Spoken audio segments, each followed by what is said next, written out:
where was everyone else? What was everyone else doing? And he said they were eating breakfast. Hello, everyone, and welcome to Irenicast. I'm your host, Jeff, and with me is my co-host, Alan. Coming at you across the sound waves. I like it. Trying something new. On the first and third Tuesday of every month, we bring to you our perspectives on theology and culture from a post-evangelical lens. Thank you for joining us for another conversation to provoke your progressive Christian imagination. This week, somewhat, I don't know, hypocritical, perhaps, maybe, depending upon how our conversation goes. But this week, we are going to be talking about Christian celebrity culture. I suppose that's kind of prideful to consider ourselves even in that notion, but we're putting ourselves out there to a certain extent. So yeah. So we're going to be talking about Christian celebrity culture. And then for our segment, we're actually going to do a bit of a current event issue. Recently, a group of, I guess, evangelicals have released a social justice and gospel statement. What's the official name for it? I think it's social justice and gospel, right? Yeah, I'm pretty sure that's what it's called. And we're going to be discussing that, giving our thoughts on it. I think the thoughts that we have are pretty consistent with the overarching of our show, but we wanted to address this specifically in a new, I guess, current events segment that we'll call. It'll be fun. Yeah, it'll be fun. So let's get into the main topic. So celebrity Christian culture. I mean, we could say general like celebrity culture, but since this is our niche and this is our area, we want to concentrate on Christian personalities in particular. But for me, this subject has been ruminating in my mind for the past, I think, couple months. So I recently saw a tweet that was quoting Dr. Robin Henderson Espinoza. They're a queer activist, Latinx scholar, and public theologian. And the quote that they gave was, "Progressive Christianity's cult of personality is not transformative leadership." I don't know the context. I didn't hear. I'm assuming it's a quote from a talk that they were given at some theology forum or whatever. But just that quote alone has been really ruminating in my mind. Where is that line? Like, you're going to put your work out there. You're going to be in leadership. I think it's important for us to talk about this subject because I have reached the place where I tell people now that I have experienced a little bit of celebrity in the smallest possible way. I've met someone who listened to our show and recognized me in a group, and I was like, yeah, this is a really interesting experience. It's totally different than anything I've experienced before. And I'd love for this conversation to dive into that aspect where the cult of personality is not serving us as progressive Christians. But just to kind of, at the beginning, maybe scratch the surface of like why celebrity and fame operate the way that they do, I think is kind of fascinating. I think that kind of what motivates celebrity culture from both directions would be like people want to belong to something bigger. We choose celebrities because there's an impulse in us to worship or to extend ourselves beyond our own death, right? Because there's a God-shaped hole in our hearts, Alan, that we try to fill with everything but God. Yeah, you've heard that before. And I do think that there is an impulse for us to belong to things that will outlast us. And celebrity gives us that opportunity. And I've always kind of poo-pooed that impulse to choose celebrities. And I think maybe that's not a good thing. And maybe you can disagree with me, Jeff, but when you take an impulse that we have as humans and you shove it down and you like bury it underneath, it usually doesn't have a good outcome, right? It pops up in other ways and in unhealthy ways. And I think rather than just saying, it used to be the cool thing to say, oh, everyone's in celebrity culture, look how dumb they are, right? I think now for me, I'm interested in thinking about having better celebrities and better heroes. I mean, Christianity has always done this. Christianity from the very beginning has had hagiographies, which is like lists of martyrs and stuff, people who we've looked up to as Christians, and we've kind of made them into saints or their stories. And I love that. I love the inspiration of leaders like, for me, Dorothy Day and the Catholic worker movement is one of my heroes and someone I would put in a hagiography if I was ever writing one. And I was trying to think of another one. I read this book. Let me show you this book, Jeff. Do you remember this? I don't know if I ever showed it to you like a long time ago. Shane Claiborne's Common Prayer. I have that book, yeah. A Liturgy for Ordinary Radicals. And it kind of has like lectionary texts and readings and stuff, but it also has stories about people. And there's one where I couldn't remember his name, so maybe a listener can help me. He goes before an emperor. I think it's either in Russia. I think it's in Russia. He goes before an emperor and he takes a dead animal and he throws it on the ground in front of the emperor. And I think he's naked. He's like a prophet or something. And he's protesting some sort of injustice. I remember that being like, wow, I can't believe there is some sort of strength inside of Christianity to speak back to the rest of the world, like in a prophetic way. I looked up naked emperor and then that didn't work out really well. So I couldn't find who it was. But that's a whole nother story, right? A naked emperor. So from one side, we have this impulse to have heroes and celebrities. That's not necessarily a bad thing, but I think it can become easily toxic if we don't have really good heroes, I suppose, like for myself. And from the other side, we have this idea that like we need to somehow get fame or get recognition because people will appreciate us. Like you'll walk into a room and you'll already be appreciated for who you are or maybe understood for who you are. And I mean, everyone wants to be appreciated and understood.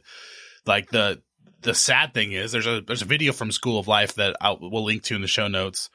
Fame doesn't do that, right? It does not increase the appreciation and understanding from people to you. Like think for a second about sad celebrities.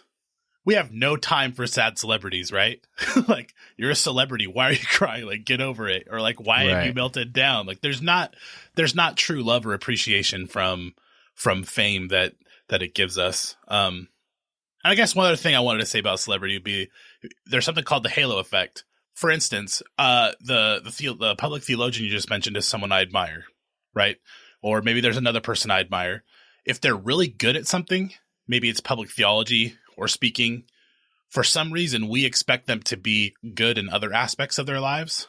Like, you know how Tiger Woods had his famous like falling out or whatever. We expect because he's good at golf that he's going to be sainted in other areas of his life when that's not necessarily true.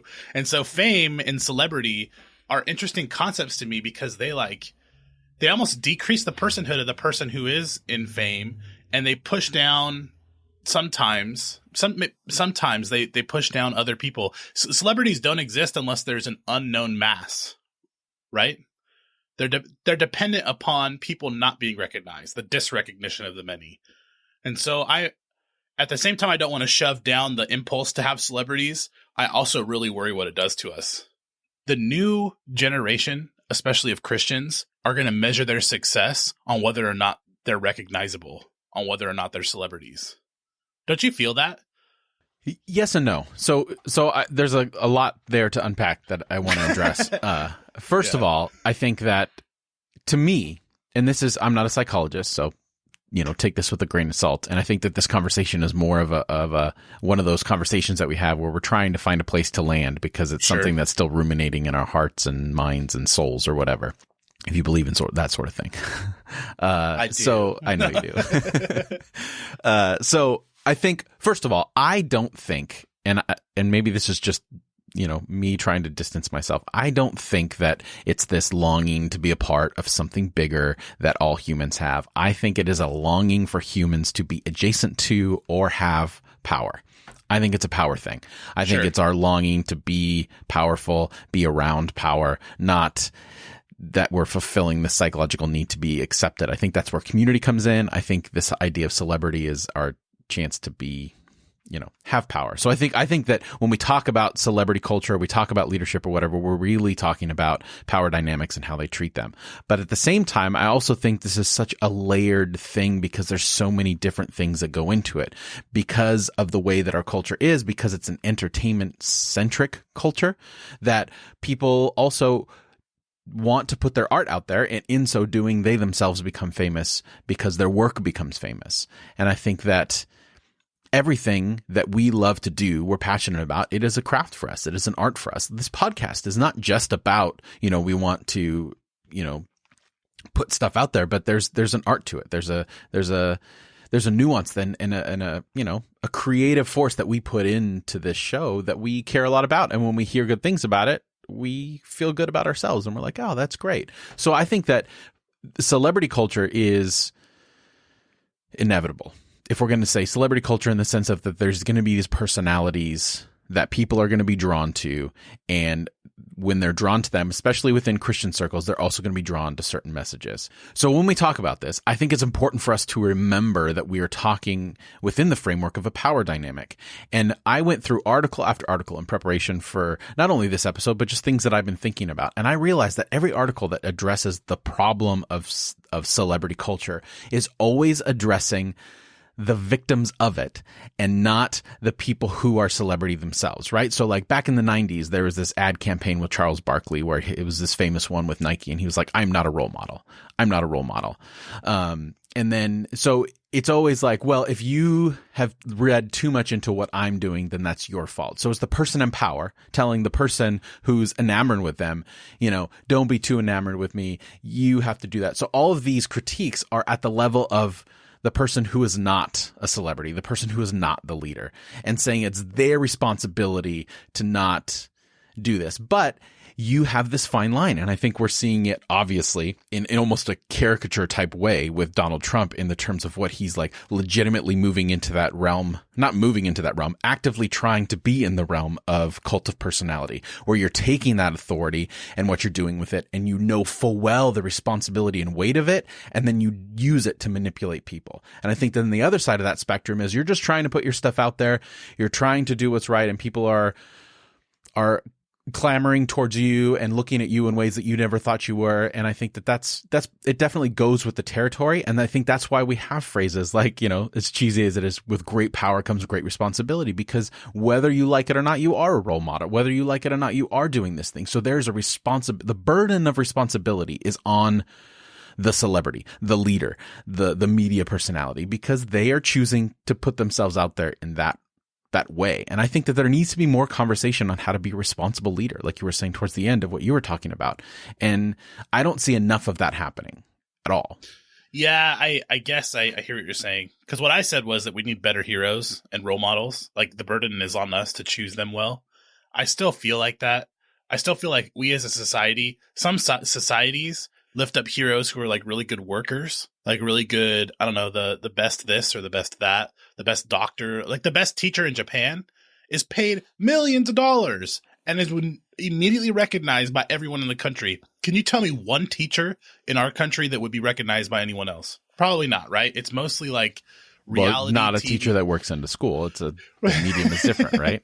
But even one that doesn't. I mean, like you can't think of any like household name teacher in the United States. Well, you know what I mean? Neil deGrasse Tyson. You could say that. I guess he is a teacher, but he's not. Bill Nye, the science guy, is a teacher. No, I'm talking about a public school teacher. Oh, public school. I'm talking about like public someone teacher. who is teaching high school. But yeah, so part of me is like, we need to create a culture that has just because people are in the entertainment industry doesn't necessarily like that's our highest good as a culture. So of course our heroes come from that, I guess. No, I don't think it's the highest good. I think they just have the loudest microphone, the biggest platform. Sure. And I want to put a pin in how do we shift the responsibility back to the people who have the power.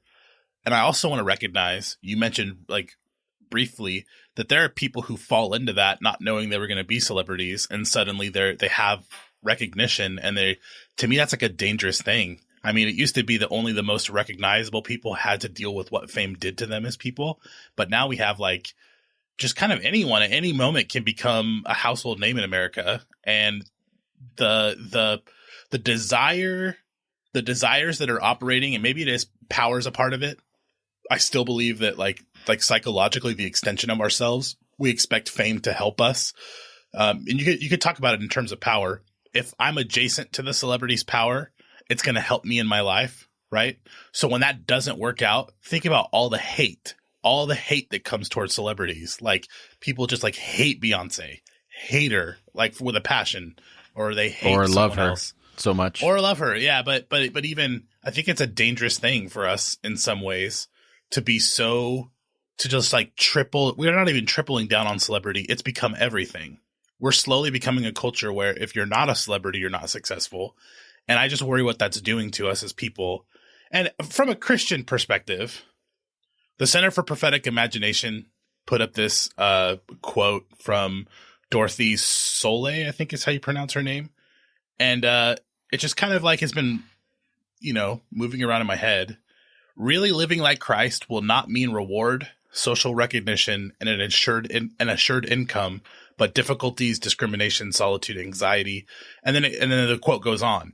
But like, I somehow want to lift up the experiences of ordinary people, and to reclaim like the meaningfulness in our culture of people who, our lives that are not celebrity focused, and living like Christ is not going to necessarily garner attention.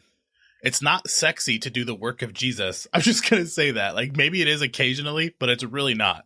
Like, loving other people and loving people in community next to you is not like, it's not the most glamorous thing sometimes. Right. But that's where you have to make the delineation, right? Like, that's true for most everyone, but that can't 100% be true for a pastor, for a speaker, for a writer, for someone who's trying to then make a living on the work that they're doing. And I think that's what we're talking about. We're not talking about, it's this whole idea. There was this really interesting thing that someone said to me when I first started my first Old Testament. It was a Genesis Exodus class in my first semester at college. And the teacher was going over the story of Balaam and the donkey and all that kind of stuff. And then he asked, where was everyone else? What was everyone else doing? And he said, they were eating breakfast, right? So like, we have these stories that we use even in scripture that are Moses and David and all this kind of stuff. And we forget to ask ourselves, what about everyone else? So when we use those examples of people who are at the center of attention, the center of power, and then we then try to apply it to ourselves, there's always going to be a certain amount of disconnect. And it's no wonder that we want to garner some sort of authority or recognition in the midst of that, because all of our examples are that. So I think that there's always going to be some sort of celebrity dynamic, but that's why I continue to say, like, you can't get away from that, because to me, it's like ancient. It's always going to be there, and it has to be responsibility. There has to be a responsibility with what you do with your platform, no matter how small or how large it is. And then obviously there's work for individuals to do, right? Like, we can sit here and be like, well, we're not getting hundreds of thousands of downloads, and there's all these other podcasts out there in our niche that are doing great, and it's hard not to be a little bit, I'll admit it. Sometimes I look at it and I'm like, how are they getting more numbers than us? Because we are more awesome. Like, I take pride in that work. I know, right? It's my problem. Exactly. It's my problem. But if I impose my problem onto our platform and then I make it everyone else's problem, then I'm not using the platform right. And if I really believe that there needs to be a reckoning as I grow, or as we grow in this platform, then it's important for us to give voice to not people who already have platform, but people who are building theirs.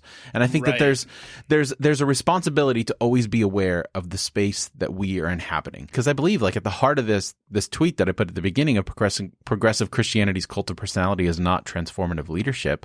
I agree with that, to the point that if someone is drawing attention to themselves over their work and the work of others towards something larger, then yes, I agree with that. But the problem is, the only means that we have to garner some sort of large scale understanding of the work that we're doing is to become a media personality. Like, it's the means to the end. In our culture, how else are you going to get a platform out there without purposely trying to be a media personality or becoming one in the process? Black Lives Matter. Like, they don't have centralized, necessarily recognizable leadership, but they have recognizable presence. I think we're on the cusp of discovering what transformative leadership actually looks like. The cult of personality. So progressive Christianity has like a hit culture where it's like, okay, this one person, I'm going to be loyal to them. I mean, this is as old as the book of Acts, right? Like, I'm of Paul, I'm of this person. That's literally, that's in the New Testament. It's like, I'm following Rob Bell. Well, I'm following this person, and this person is toxic because of this thing, and we will never interact with them again. And it's almost like you have to follow these different cults of personality to kind of learn what is appropriate for the community. Right. That's not a good leadership structure, and it's not even frankly Christian. No, it's not. But who's the burden of that on, right? So right. Are we all of us? No, it's on all of us. But at the same time, are we complaining about the people that are creating those dynamics of the followers, or is there is there a responsibility for the leader that is being thrown into that? Like if the you know, let's say, just obviously, I don't know if it's not happening, but the Rob Bell people and the, you know, Richard Rohr people or whatever, to take two, like if they start like, well, this, that, and you shouldn't be a part of that platform, it's responsibility of the leader to step in there and say, hey, because if we put it on the burden on, well, you're all just freaking out, and then the leader remains silent, then I don't think that not that they have to address every issue. I think that there's obviously some discernment in terms of scale and what kind of things are happening, because, you know, everyone's voice, you know, especially on Twitter, it's going to be there. But I do think that there needs to be more. I don't know. I hear you. I hear you about the responsibility for the people in power. I think I'm arriving somewhere listening to you speak. I heard a long time ago Howard Hendricks. He was like in conservative circles. He's from like Dallas Theological Seminary, dispensationalist teacher. He did like the inductive method of studying the Bible. And he mentored my mentor when I was in college. So his love for teaching really got kind of into me. He said one time, and I read an interview where he said like he doesn't understand the concept of Christian celebrity because those two things somehow just don't work together for him. And I guess I realize now what he might not have been saying, but what I get from that is that you're talking about celebrity like power, and power is shared in Christianity.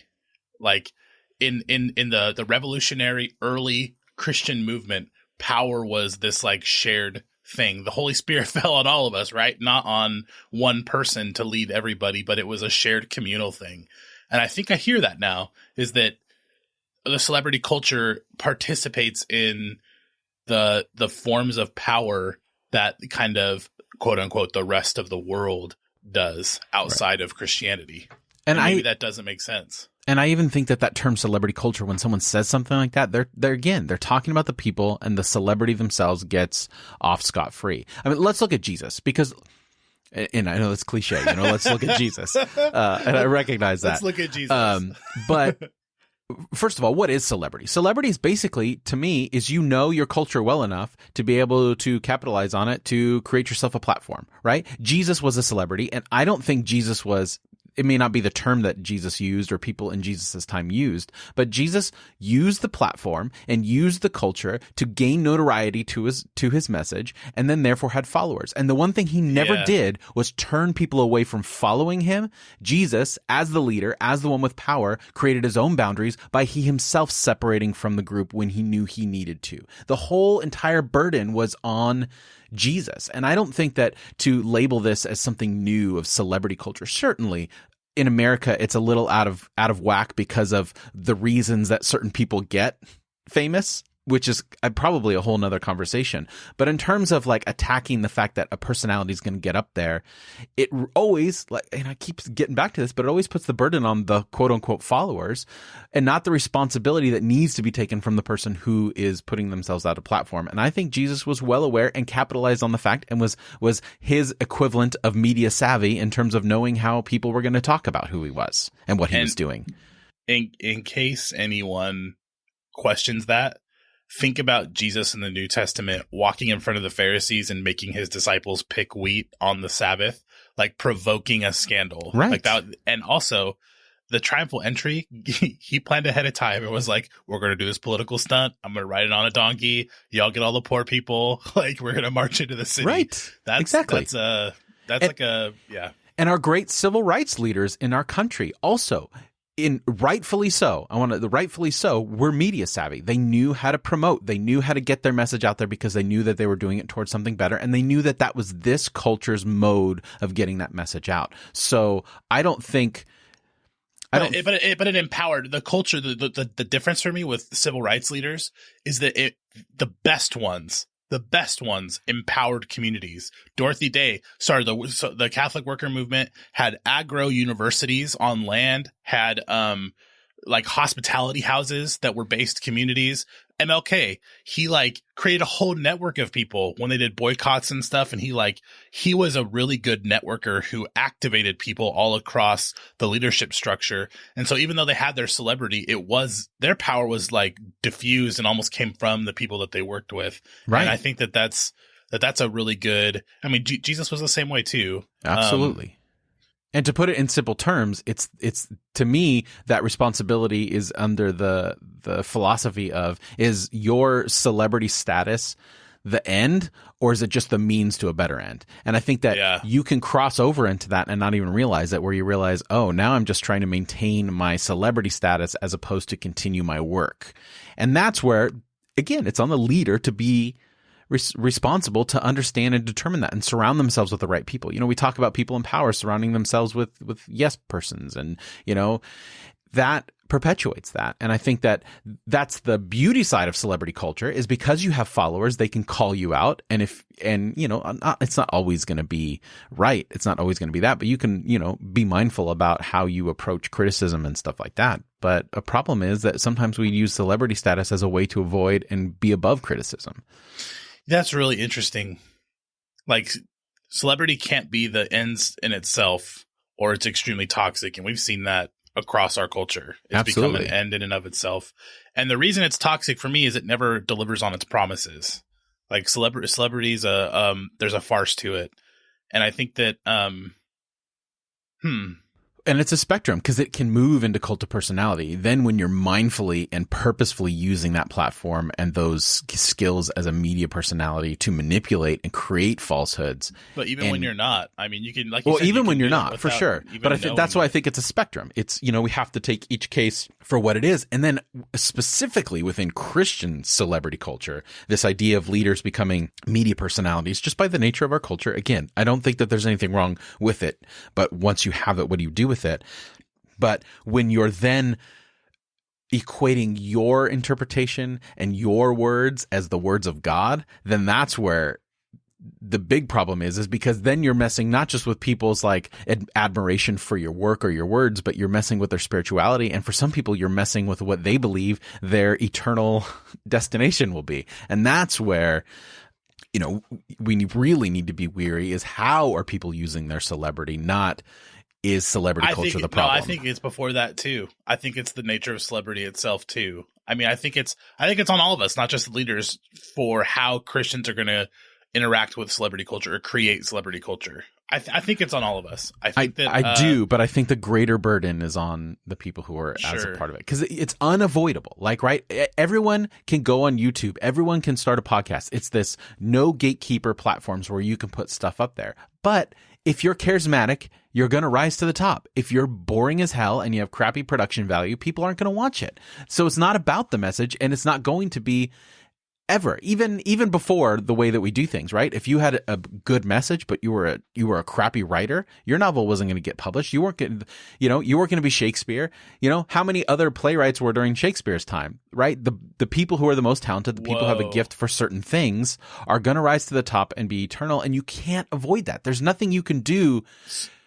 Let's pause that. Like, let's put a pin in that. The point of Christianity is not that. It's not to create even necessarily a movement around yourself or to have your work become the center of everything. Christianity, I really do believe that's not the goal. I mean, it may be the means in some ways to changing culture and to leading to greater justice. But outside of that, I don't see one GD redeemable thing about celebrity culture, other than maybe in the hagiography sense, inspiring other people to live like more centered and focused lives. But it's going to happen because you have to teach the message, right? You have to teach about Christianity. Well, how I think right now, if Christians lost all of our celebrities, it's not like we're worse off. I really don't feel like that. If you write a book, if you put a message out there, depending upon the avenue in which you put it out there, there's going to be a celebrity attached to it, because all celebrity is that mass recognition. So you can't avoid that. And right. The mass recognition is going to come with people who have a certain charisma that catches people, or a certain talent in the way that they're doing it, whether they're a great orator or they're a great writer. So you're not going to be able to avoid that. And of course, it's not about the message, but I think it's a negative thing. I think it's the way you're articulating it, it's like, oh, it's not good or bad. It just kind of happens. It's the way the world is. I feel like as far as Christian practice goes, there is a negative aspect to the tribalism that arises from celebrity culture. So I think that, like, even it has a negative impulse from the get-go, and we have to be careful how we're going to interact with it. Does that make sense? That's how I feel about power, like political power. That's how I feel about celebrity power. I think that there is a corrupting influence in it, and we have to be very careful when we are. And I think I'm with you. The problem is people who are in those places of celebrity are not necessarily critically deconstructing that and somehow sharing that power. Right. And I agree with that. And I don't want it to seem like I don't think that there isn't any individual responsibility for people to really be aware of how easily they can connect with someone who is charismatic or in power or anything like that. Part of where this conversation came from for me is I have no judgments to pass on this, but I discovered that there are celebrity pastors to celebrities. I was watching like a Vox documentary, and someone's wearing like Armani, and I don't know what they were wearing. I actually don't know like any clothing brands like that, but they're wearing thousands of dollars worth of, one shirt or something like that. And they're talking to this person, and they're, Justin Bieber's pastor. And then there's basically like 4 pastors who are pastors to like, they're all interconnected somehow. The Kardashians, the, who are the other ones that are connected to the Kardashians? I think it's the same I don't know. Anyway, there's actually a flow chart if you want to look it up, and all these people are connected, and it's like, man, I guess it, you know what? I'm with you. It is about power, because I really worry about ministers who are ministers to presidents and stuff like that. Like the nature of that kind of pastoring is weird to me. Like you have so much responsibility if you're going to be speaking to power. And ministering and pastoring power, that's like a whole nother thing to me. Like this guy has actually moved Justin Bieber in a certain direction, right? He's like shepherding him to do, I don't know, like Justin Bieber's leading worship and stuff like that. And I don't know. Well, not anymore. They're in a bit of a feud, from what I understand. Yeah. See, that's what I'm saying. Is that when it like it crosses over into TMZ territory? Yeah, then we're running into a problem, because then it's not. And I think that this can be used in a good way and a bad way. But to me, at the heart of Christianity, it's supposed to impact culture, right? If from a conservative evangelical point of view, many people would say that means, so I know that right. That statement is problematic depending upon how you approach it. But it's never. But I think that the heart of Jesus's message, and we've talked about this before, is the idea of subverting power dynamics. Right. It's about changing a culture that you're a part of, not just jumping into it and becoming just another celebrity. Yeah. That whole Justin Bieber pastor thing. I forget. I think it's like a Hillsong church in New York or something like that. I'm pretty sure it is. Yeah. Stuff is. Link the Vox. Jeff does all our good work on the. We'll put that in the show notes. That'll be the show notes side. But like, link the Vox thing, because she basically asked him point blank about like gay people.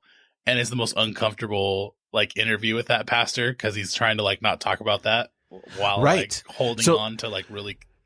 So that's the other part of it. I'm glad you mentioned that. That's really important. So there's this amazing work that's happening, and we're going to put the link to that in the show notes, and this in the show notes at irenicast.com/126.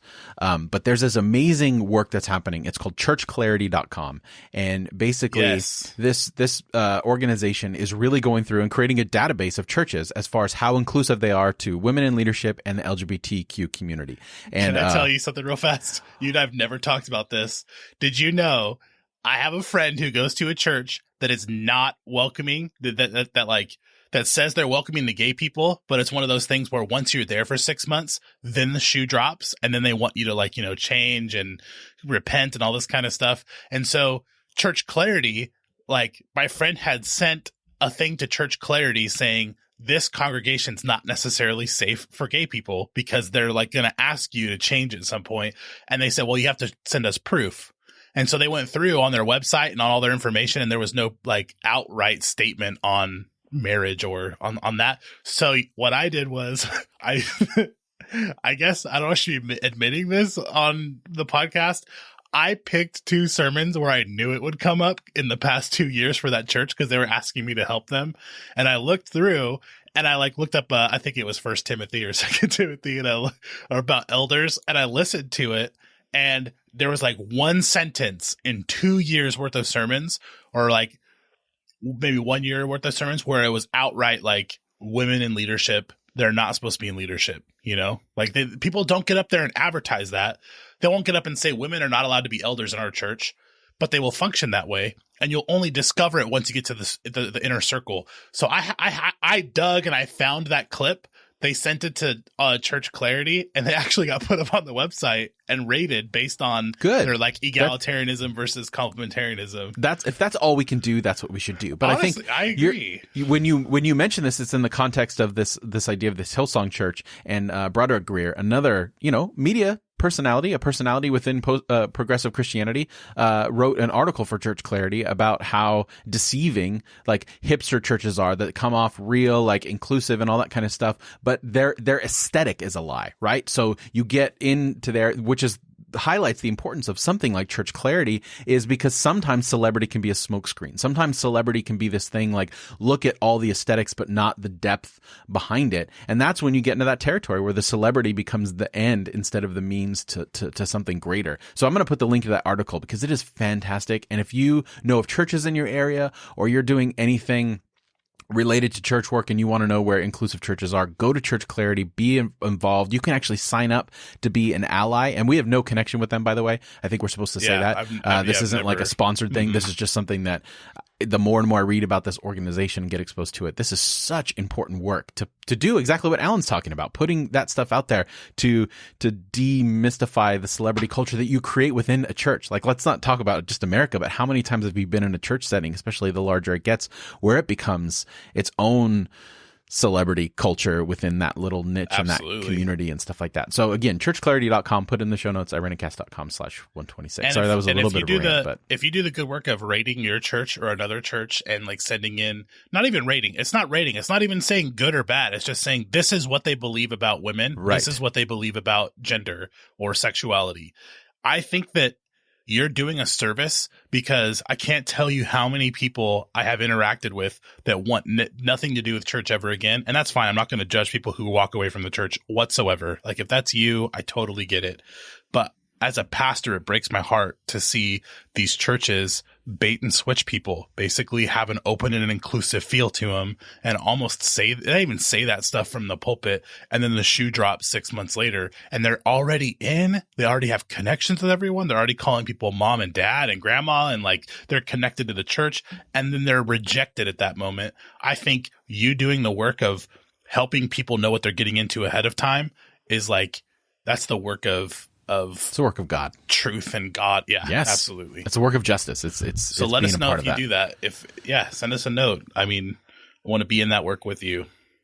So any other final thoughts on this idea of a Christian celebrity culture? I don't know. I had an extreme aversion going into this conversation to celebrity just because of my personality, just because of the way I was raised and like kind of what I was taught in my more fundamentalistic days.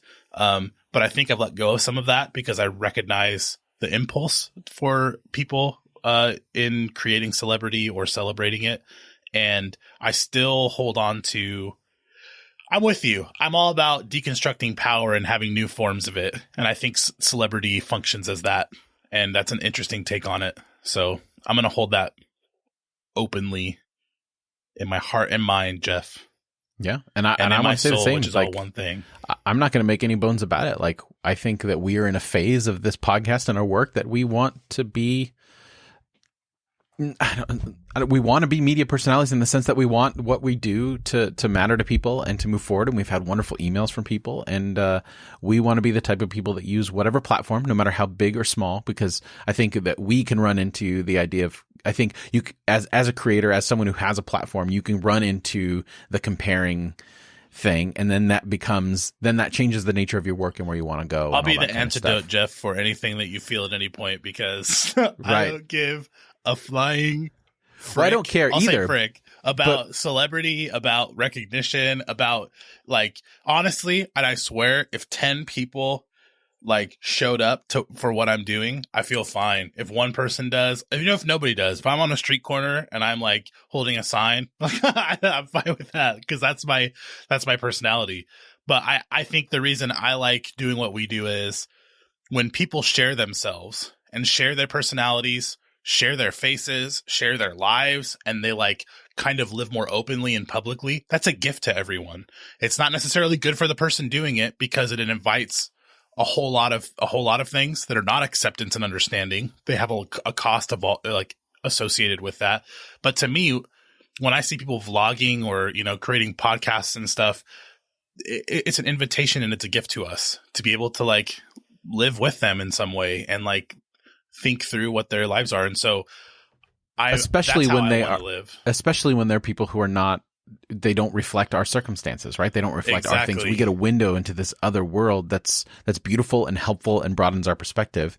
And I think that's important. I think it's important for people to jump on platforms. I think it's important for people to put their voices out there in any way that we can. And I think that the higher and the more that you have in your platform, I think the more responsibility you have to highlight those voices that are not yours, right? So a lot of times you get someone who's a big celebrity and they create this platform and then they just promote other people that are them light, right? Like light versions of what they do to kind of keep the hierarchy going, as opposed to people that are completely different, or even they also someone actively try to punish people who are disloyal. Right.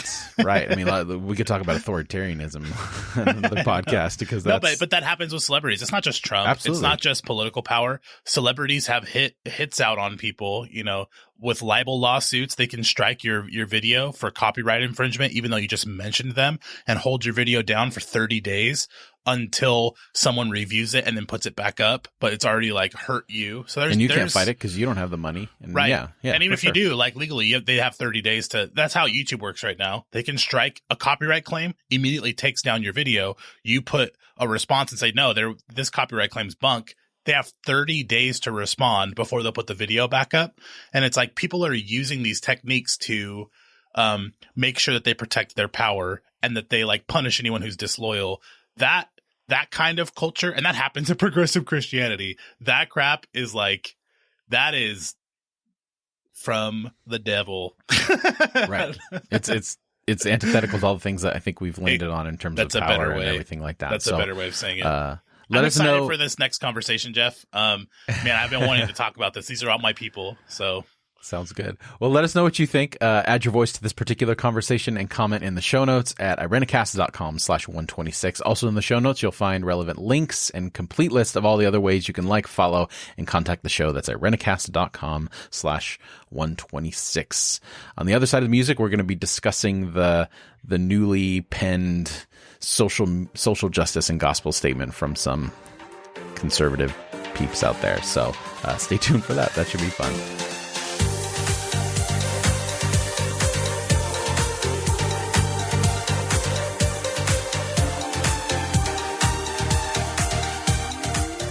So I guess this isn't one of our regular segments in terms of we have a game or anything like that, but I think it's important for us every now and then when something comes up that's a current event that we really think is, important. We're going to have a mini conversation about it. So we'll temporarily dub this segment current events. And what we're going to be talking about is a recent, I want to say it was on September 4th, 2018, as we're recording this. So by the time this comes out, there might be some extra stuff going to this. But the Founders Ministry came out with the statement on social justice and the gospel.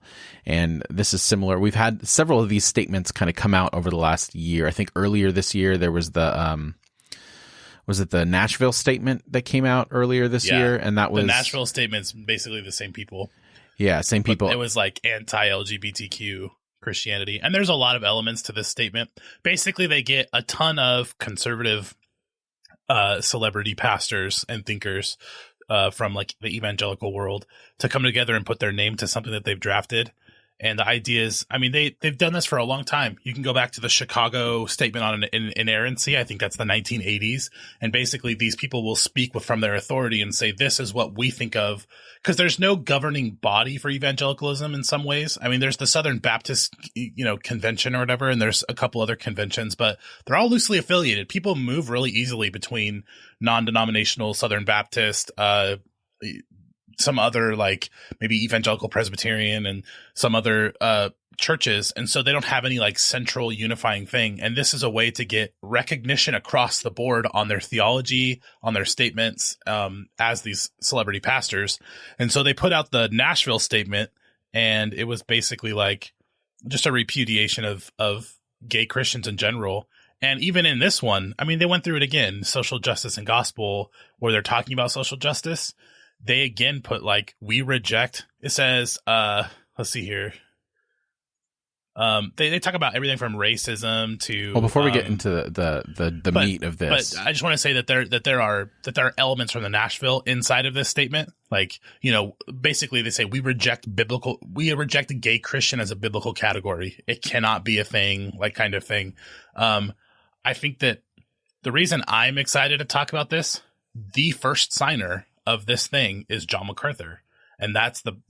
If you don't know my story, I got a scholarship to go to the Master's College. I graduated with a bachelor's degree in biblical studies, and that is a small Christian private college in Southern California, which actually is going through some recent controversy. Maybe I could talk about that at the end of this. But their power structure inside is so like kind of inbred. They have people on their board who are accountable to the people in power in other organizations like churches and stuff. And so they went through controversy with their accreditation recently, which is really interesting. But it doesn't surprise me, the culture that was built while I was there. Those people have put out this statement, and it's honestly based on John MacArthur's work. If you listen to John MacArthur, he had a Grace to You radio show program back in the day. He's put out the John MacArthur Study Bible, which has like millions of copies sold, and he has tons and tons of books. He preached sermons, Jeff, that were basically saying social justice is a perversion of the gospel. The gospel is not about social transformation.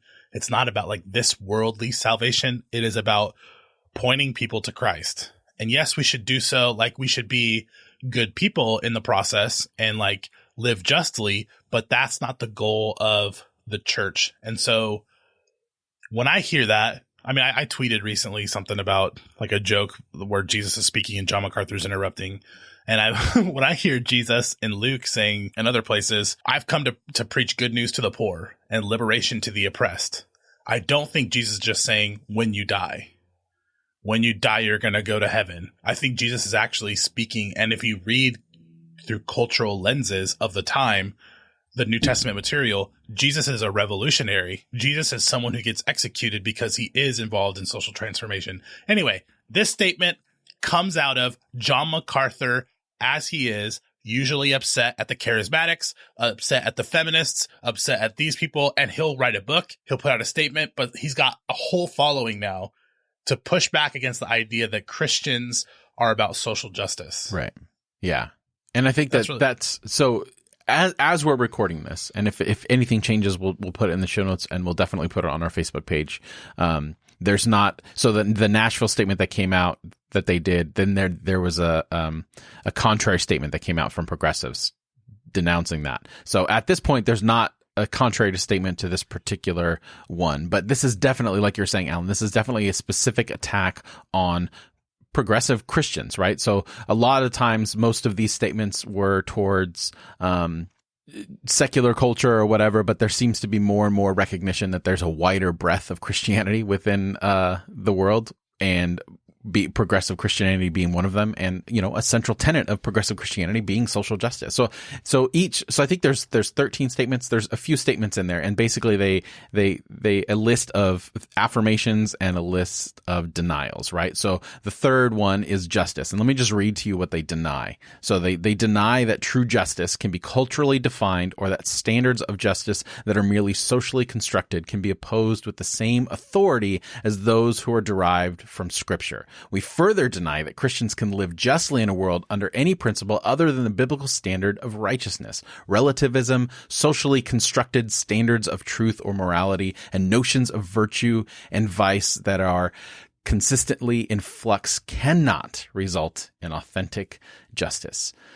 So, I mean, you go through that statement, there are several Christian dog whistles in there in terms of relativism and socially constructed standards of truth. I put little quotes up for those of you listening. So these are just pushing back against things that are happening in the media. And it's interesting that it comes out. I don't know the exact timing, but I know that Nike just put out a big ad campaign with Colin Kaepernick Kaepernick as the central spokesperson for that. And obviously he still doesn't even have a team to play on because he's still refusing not to kneel during the... And everyone's burning their shoes and cutting Nike off their shirts and stuff, and which is really interesting. I mean, I wish people would have done that before for the child labor and the outsourcing to like extremely cheap labor and unsafe factory conditions and stuff. I mean, wow, someone's pointing out oppression. Let's boycott this thing that's involved in other forms of oppression. It's almost funny, like an Onion article. You said dog whistle, and that's really important. I think on one level, some people who are evangelicals can read this statement and be like, yeah, there's nothing wrong with it. But that whole, like, justice is not relative to culture. That's a repudiation of human culture in general. I mean, there are different cultures represented within Scripture, and there are different ways of interacting with each other in Scripture, and they change over time. And that's just the nature of humanity. That's who we are. I mean, if you live in a culture with polygamy, right? I mean, there's no injunction against polygamy in the Bible at all. And I think that, like, if you lived in a culture with polygamy, there are certain ways of living justly. And if you live in a culture that doesn't have that, there are certain ways of living justly, I think, with society, yourself, with other people. And to say that there is one, what this does is what it did in my college days. I sat through a church history class where my church history professor said, times are so bad for the church because there's black theology, there's feminist theology, there's this type of theology, there's that, when really there should be one theology, one mountaintop theology. And what this does is it enshrines the culture of the people who wrote it as the only legitimate way of living in the world. And that's so dangerous. Like, for instance, under God's law, number 4, they say, we deny that any obligation that does not arise from God's commandments can be legitimately imposed on Christians as a prescription for righteous living. What they're saying with that is, from how they understand the Bible, no Christian should be told they should do anything outside of what arises from what they understand from the Bible. And it's like, as far as like bioethics and stuff goes, we're encountering things in our world that were not around when the Bible was written. And Christians should be in the process of creating ethics and morality that do arise from general ideas in the Bible, maybe like, an affirmation of life, affirmation of justice. Like, what it does is it freezes us so far back in the past that we have no permission to like create together right now. And that is a denial of humanity. That's a denial of the Spirit inside of us. And I'll get charismatic. That's a denial of the movement of the Spirit breathing in the current church. Just because the Bible doesn't speak directly to something doesn't mean we should live ethically toward that. And you know what? Like, I believe everything I do can be grounded in certain parts of Scripture. I do believe that. But what they're saying is, if it doesn't arise from their interpretation and their application of Scripture, then somehow you're going above and beyond. And that's the key, is that they're, like you say, they're setting their interpretation of Scripture, their view of church history, their context over everyone else's context. Because even when we talk about the justice, I read the denial, but remember, each one has affirmation. So look at the affirmation for justice. Is that it says, we affirm that since the holy, righteous, and just God requires those who bear his image, of course, to live justly in this world, this includes showing appropriate respect to every person and giving to each one what he or she is due. Which those two things contradict each other, right? Like, you can't give respect to every person and then give, like, that's denial of Jesus, right? That's the opposite of the golden rule. That's treat others what they deserve as opposed to treat others the way that they should be treated. That's not justice. That's not biblical justice either. So then it goes on to say, is we affirm that societies must establish laws to correct injustices and have been imposed through cultural prejudice. To me, this justice one is the big one, because this is what they're specifically attacking, is that they are trying to correct people's view of justice. And that is just, I mean, the words themselves, they speak for themselves. Especially most of our listeners, you're coming from evangelical backgrounds, and you're probably listening to some of these statements and you know exactly what they're trying to say when they say it, because these are Christian dog whistles. They use that term in the beginning, and I think that this is emblematic of all that, and it's gross. So it's talking about, for instance, LGBT, like gay marriage. We affirm that societies must establish laws to correct injustices that have been imposed through cultural prejudice. Our culture has been prejudiced toward gay people, allowing them to be married, so therefore we should have laws that ban that. Like, justice in this sense is punitive. Like you said, giving people their due. I think you nailed it. That needs to be highlighted and sent around. That is a dog whistle. Right. And you're right, antithetical to the gospel. And they're talking about immigration is what they're talking about here, underlining that. They're talking about, I mean, if you're going to put a list of priorities on it, you're talking about abortion, LGBTQ community, and immigration. Like those are the things that are happening here. And any opposition to those things is an opposition to real justice, according to them, which is... I think the most ridiculous out of all of it is socially constructed standards of truth or morality. And they say that that's like not a thing, right? There is no such thing as non-socially constructed truth. Right. Like when you look at the Bible, it was written in a community. Like laws are socially constructed morality, right? Like, yeah. And it's like that, oh my God. Well, what, in what world is there a truth that comes to us without social like aspects to it? Right. You know what I mean? Right. Like it's like that's the soil that it arose from. There's no, and that's not to say it's not important. And that's actually what pisses me off the most is that some of this way of thinking is saying somehow if it's socially constructed, you don't have a right to tell me it doesn't matter anymore. I don't have to live according to it because it doesn't, it's not from God in a stork. Like a stork bringing it down to us. It lets you pick and choose. Yeah. And what I want to tell them is, it doesn't free us from justice to say that it's socially constructed and understood. That actually makes us more responsible for being active in it and making sure that we're like checking ourselves and that we're working towards something better. And it's just a denial of humanity. And that's the hardest part for me. I think a lot of my experience of religion when I was younger was a denial of my humanity, a denial and repudiation of my sexuality, like a denial and repudiation of like what I was interested in and who I was. And this just goes even further, like saying our culture doesn't matter, like culture itself and the functions that it uses. And so I just wanted to send out an invitation. I mean, if anyone is listening to this and they're kind of like thinking through relativism and social construction and truth and morality, there is a whole world of life-giving goodness when you start to think like through new forms of understanding how truth functions and how like meaning functions. There's another world, man. And you don't have to lose your faith in that at all. Mine has been enriched and has grown. And anyway, it's hard to read this stuff because it's just like, yeah, it's really hard to read this stuff. The only consolation is that, I don't know, maybe it's just where we're at, but it feels more and more desperate, and it feels more and more like grasping. And I hope that eventually it's just a joke that people laugh off, because it is serious. I don't want to not acknowledge the fact that it is serious, especially for those that are the direct victims of statements like this from people in power. I know that it's dangerous.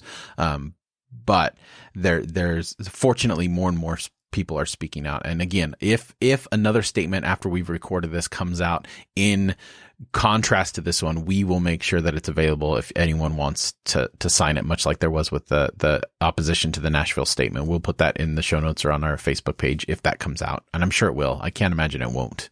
Part of me doesn't even want to address it. Like I didn't write anything about it, even though I'm probably the person who should, because this is the world I come out of. My mentors signed this. Like that's how close it is to my heart. But I want it to go away. I don't even want to draw attention to it. Like I want it to be weird and off to the side, but it's not. I mean, there's 4,621 signatures as of this recording. And like, it's kind of funny when you go through the signers. It's like all men, like the whole thing. I mean, there's 19 Aarons, like right away. Well, you can't make an authoritative statement and have a woman sign it. Then do you know who one of the signers is? And you always know you're in good company when David Duke signed something that you sent. I did not see that. Oh, geez. Yeah, I just looked it up. Well, and I think that impulse, because I have that impulse too, is just to ignore it. But I think that impulse comes from our place of privilege where we can't ignore it because it's not going to affect us. So that's why I do think it is, going back to our conversation before, as much as a platform as we end up having, we need to use it to highlight things that maybe we can shrug off and not listen to. But it's important that people know this is out there and that people speak against it. So it feels like we're wrestling with wrestling for the soul of our church in general. If the church is a monolithic thing, which it's not, but like Christianity in the United States, it's like we're wrestling for the soul of it. This to me feels like a step back in healthy engagement in our society. It feels that way for sure. Yeah. Like a giant step back. And stuff like this, no joke, makes me want to not be a Christian in that sense, to just say I'm different, you know?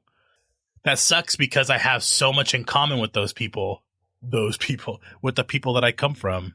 I mean, we share the same songs. We share the same, like, spirit and stuff. And so to see top-down efforts like this, tough. That's what this is, Jeff. The reason this friggin' pisses me off is that it's a top-down effort to make sure all the small churches conform. If your little church doesn't conform to this bigger thing, then you're not a real Bible-believing church. That's what makes me angry about this, is that it's not just a dog whistle. It's like a clarion call. It's like a trumpet saying, everyone's going to think this way. And if you don't, we can definitely break fellowship with you. That's what it feels like to me. It's co-opting God. Yeah. I mean... Well, I think that. Oh well. I mean that it is what it is, and we want to put it out there and make it aware, and we wanted to make sure we put our thoughts there. And again, we'll put anything that comes contradictory to this, we'll put on our page and our things. Hopefully, something will. And I want to say not to say that they intended it to be that way. Not that this is like, you know, an evil top down thing. I think that's how I look at it. You can see other things that way, but that's the effect in my mind. Right. No, I agree. That's all I have to say. I agree. All right, well, that'll do it for us this week. Alan, how can people find out what you have going on the interwebs? You can follow me everywhere. Twitter, Instagram, Facebook. Look up Rev Alan O'Brien, REVALLEN OBRIEN. And follow me. You can become friends with me on Facebook and just check out what I'm doing. Sounds good. And you can follow me on all the socials at Jeff Manildi, and listen on the second and fourth Thursday of every month to my other podcast, Divine Cinema, which has been on another unintended hiatus, but it's coming back soon. In fact, as I record this, yesterday I just finished a recording of the dreaded God's Not Dead 3 that should be posted in the next couple months, which coincidentally has a lot to do with the conversation that we've had here. So check that out. It'll for an eventual release. God's back, and this time he's pissed off. It's the worst. It's more subtle than that. But I say he because that's what they say, right? That's the right. only way to understand God when God's not dead. That's right. As for IRENCAST, though, don't forget to subscribe to the show to never miss an episode. We're available on all major podcasting platforms: Apple Podcasts, Spotify, Stitcher, Google Podcasts, and many more. And while you're there, if your platform allows it, leave us a rating and or review. We're always looking for more and more ways to hear from you. You can also fill out our listener survey at irenicast.com/survey. The information you give us is super helpful as we move forward and continue to evolve the show. That's irenicast.com/survey. So for this week, I'm Jeff. I'm Alan. Thanks for joining the conversation.